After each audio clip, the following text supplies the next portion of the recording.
Hi everyone, welcome back to another exclusive podcast from IronFX, where we are dedicated to bringing you the absolute best education to help you take your trading to the next level.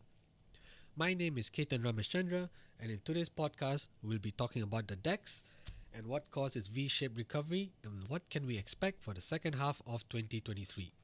Now, before we get going, many of you might be asking, what is the DAX, right? For those who are not familiar with equity markets, the DAX is a stock market index consisting of 40 major German blue chip companies that trade on the Frankfurt Stock Exchange.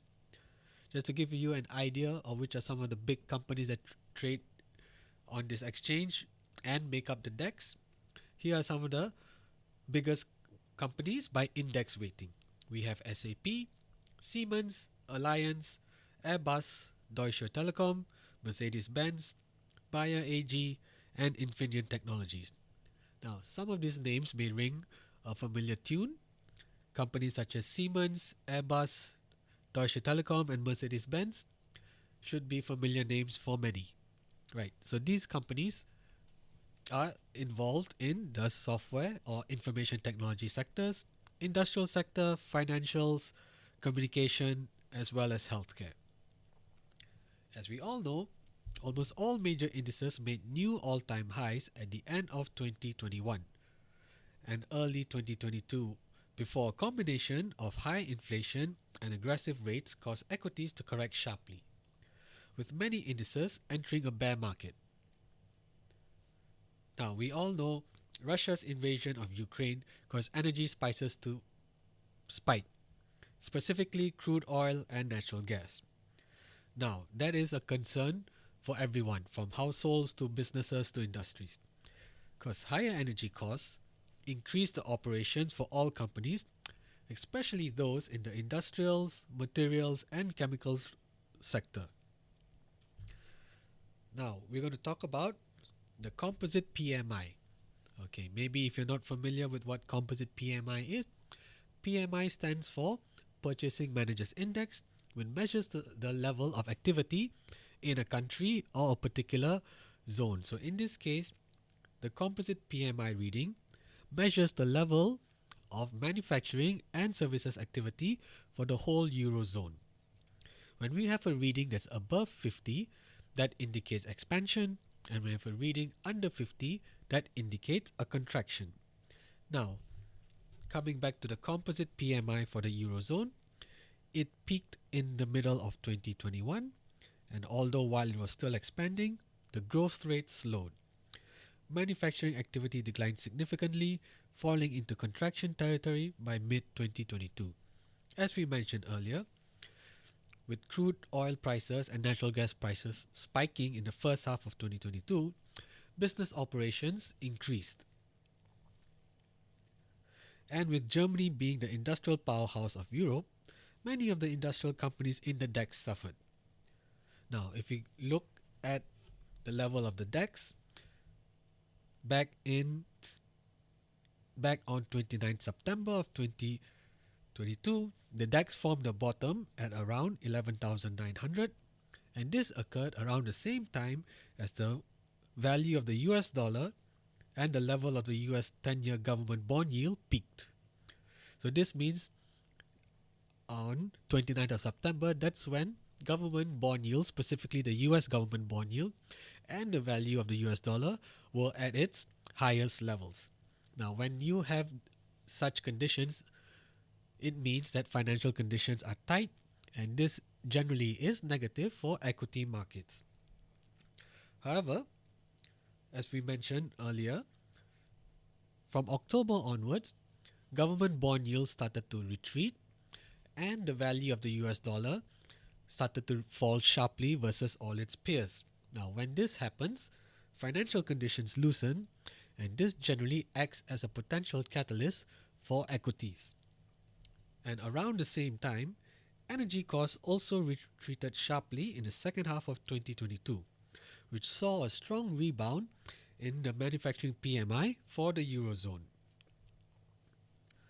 Although this manufacturing PMI reading was still in contraction territory, meaning it was under 50, but the composite PMI returned to expansion led by the robust services sector by the end of 2022. So essentially, the combination of looser financial conditions and overall improving economic activity in the EU propelled the DAX to make a V-shaped recovery to hit a new all-time high, first in May of 2023, where the index reached 16,300, and then just a month later, it made a new all-time high with the index hitting 16,430 in June. Now that we've seen, or we've discussed rather, what caused the DAX to make its V-shaped recovery, what can we expect for the second half of 2023, right? Many of us must be thinking, wow, it's great to see, or it's very encouraging to see equity markets across the globe rebound very strongly. Now, although we've seen a good recovery in equity markets, interest rates are still being held high. Why is this the case? Well, although headline inflation in the EU and other global economies have been retreating very sharply, many central banks are still keeping interest rates elevated. Why is this the case? Because if we look deeper into inflation, although it's very encouraging to see the headline inflation dropping, this means CPI or Consumer Price Index or PPI Producer Price Index. The core reading, especially for the Consumer Price Index, is not retreating as sharply as the headline reading. Now, this is a trend that can be observed in most major economies. So this is part of the reason why, although central banks may not be hiking interest rates as aggressively as they were in 2022, they are still continuing to do so because core inflation has yet to be broken in a sense. So they're keeping interest rates elevated in a bid to have a meaningful impact on the core inflation, and they would like to see it retreat sharper. Now, unfortunately, the economic outlook for 2023 at a global level is not very optimistic. And if we focus back into the EU, manufacturing PMI has turned lower once again, and this is causing the composite PMI to drop as well, right?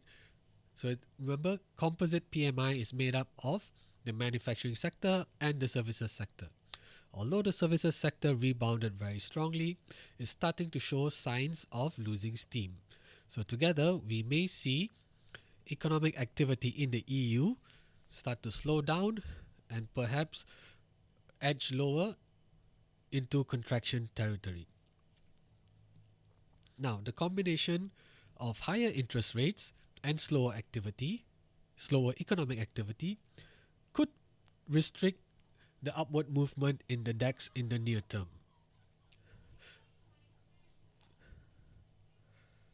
So while it is extremely encouraging to see the DAX recover strongly to make new all-time highs, we are now starting to see economic activity in the EU as a whole starting to slow down. And combine that with interest rates remaining elevated, there is a chance of financial risk to markets increasing.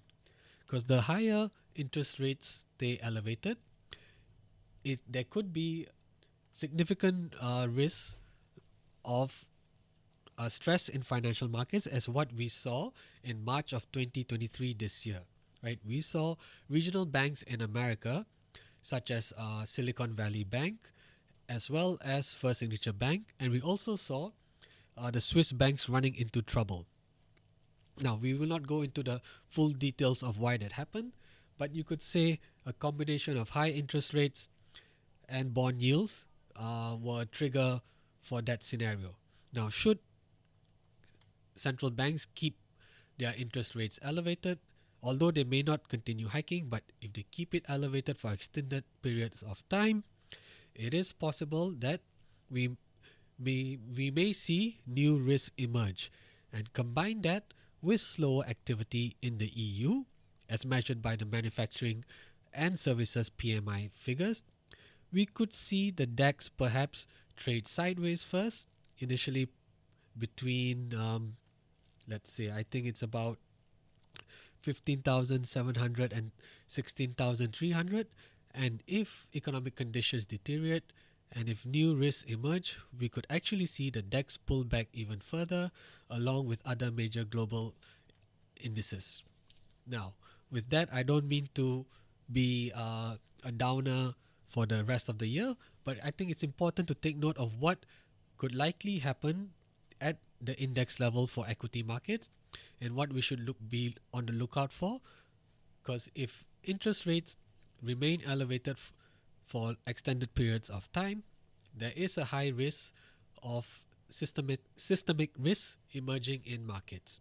All right. So I hope this has been a great informative session for all of you tuning in. So that's it for me for today on today's podcast on the DAX. So do remember to subscribe to our podcast here at IronFX, where we are dedicated to bringing you the very best education to take your trading to the next level. Until then, stay safe and trade safe.